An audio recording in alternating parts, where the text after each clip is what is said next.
Welcome to this HTML video about links. Now, links are a basic part of the web that we're all used to, and we create links with an anchor link tag. It has an opening and closing tag, and in between is the text that we want to show up on our page for the person to click on.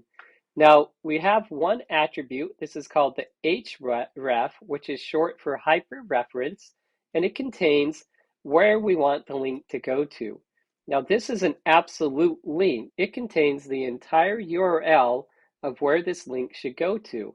It includes the protocol, which is HTTPS, meaning we're secure. It includes the domain name of where we want to go to, and it also includes everything after this slash, which is called the path, and that's where on this web server we can find the file that we want to view. Now, if we're going to link to a website that is not our own, our only option is to use an absolute link that contains this full URL.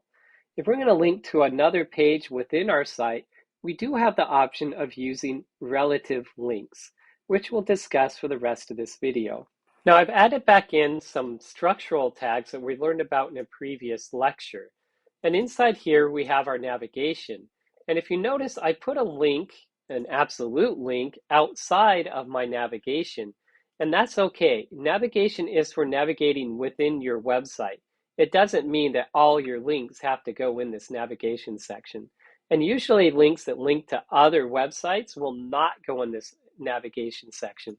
This should be reserved for links only within your own website that allows users to view the content that your website provides. If you're going to link to another website, you probably want to do that in some other area, like the main content or perhaps the footer. I have a web hosting account set up here, and inside I've created a folder, an IT240 folder, inside of my public HTML. Now this is the root of my website, then we have IT240, then engagements, and then links. And inside of there, I've created two web pages. So let's go ahead and view this web page. And when we view it, we look at the URL, and you notice we got that same folder structure up here, separated by the slashes. We have IT240 / engagements / links / first.html. We can see down here that correlates to IT240 engagements links first HTML. So that's how the path or the server figures out where to find this file. This is our root, and from there it sees IT240, goes to engagements, and then links. So let's say that we want to link from our first page to our second page. Of course, we can do an absolute link, and that works okay, but let's go ahead and edit our first page. And in here, I will replace these, and I'll add my own anchor link tag, and I want to go to this second page.html.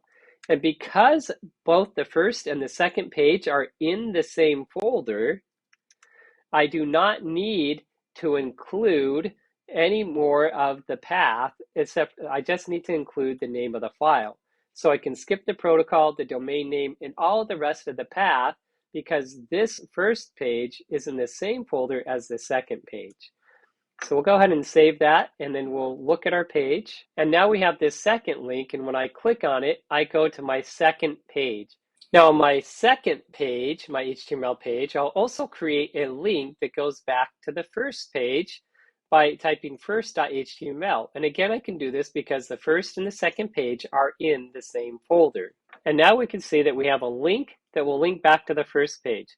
So now the second page, the first page links to the second, and the second page links to the first. Now, if you look at this, this might seem a little bit confusing because you're like, okay, this goes to the second page, but wait, where did I go? And that's because our navigation is changing. So one rule with HTML navigation is these links should not change as we go from page to page. We should keep all the same links on the page and keep them in the same order. So what I really should do is add a link. I'm on the first page. I should add a link to the first page and a link to the second page so that the user can see that there are two pages in my navigation. You can see now I'm editing my first.html page, and I add a link back to itself by just including the first.html. So this is the same page. It links right back to itself. And then I have the link to the second page. Then when I'm editing my second page, I added a link to the second page as well. So the second page links back to itself. But you notice the order of the links is the same. We have the first link and then the second link. And the way this works on a web page is we see first and second. So I go, okay, this is the first page, this is the second page. I can easily switch between the two. Now there is one little thing that we can do. Somehow we could highlight this link to make us realize that this is the page we're on. And we'll learn about how we can do that with CSS. But there is one little trick is I can leave the text here, but get rid of the link. So when I'm editing the first .html page, I can get rid of the anchor link tag around the text, but leave the text on the first page. And on the second page, I can get rid of the link that goes to the second page, but leave the text as well. So that way the page doesn't link to itself anymore.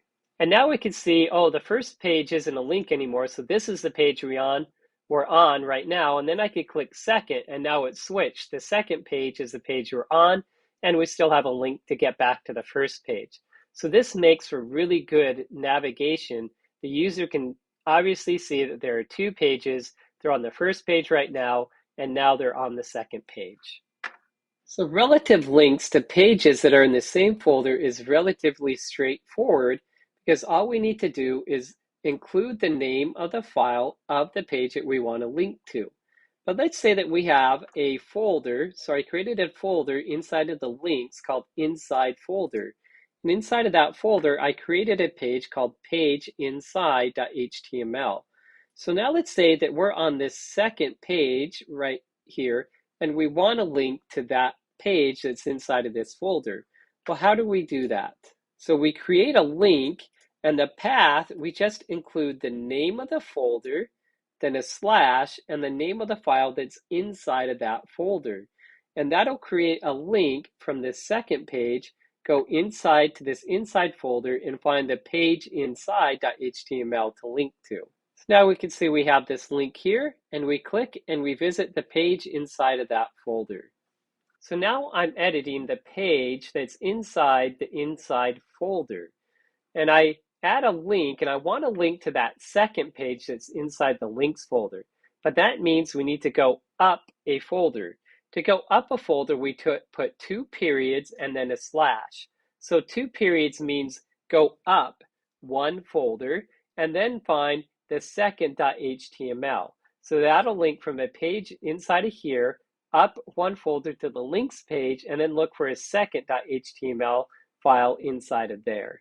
And so now we can click on this link and that inside folder disappears and we're back on the second .html page. Now let's say that we were in this page and we want to go to a page that's inside of this engagements folder. So we need to go up two folders to get there. To do that, you just do .. // and it will go up another folder. And you can keep adding .. slashes to get all the way up to here. So let's say an easier way to get from a page that's down here all the way up to a page that's in our root folder.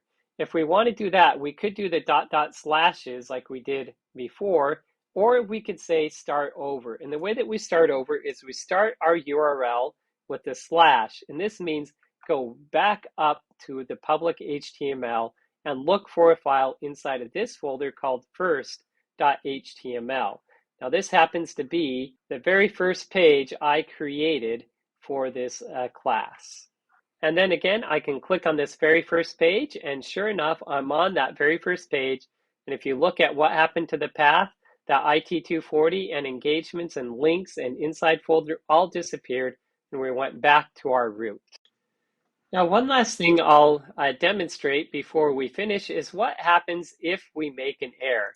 Now, if you notice, my file names are all lowercase, but my second page is lowercase s. But what happens if I put a capital S in my link? You can see when I click on this link, I get a 404 error. And what that means is the page was not found. So when we get those errors, we have to make sure that we spell our links exactly the way that they're saved as files. including capitalized letters or not. So we can see that this letter is lowercase. Now, to help with that, what I usually do is I name all of my files lowercase letters. I never use capital case letters in my files. So that way, whenever I see a capital case letter, I know that's wrong and it should be a lowercase letter. But if you do get that error, check the name of the file you put in your link and make sure it matches the name of the file you're trying to link to. And that also includes the folder names as well. So you have to check the folder names, the spelling, the capitalization, make sure they're exact.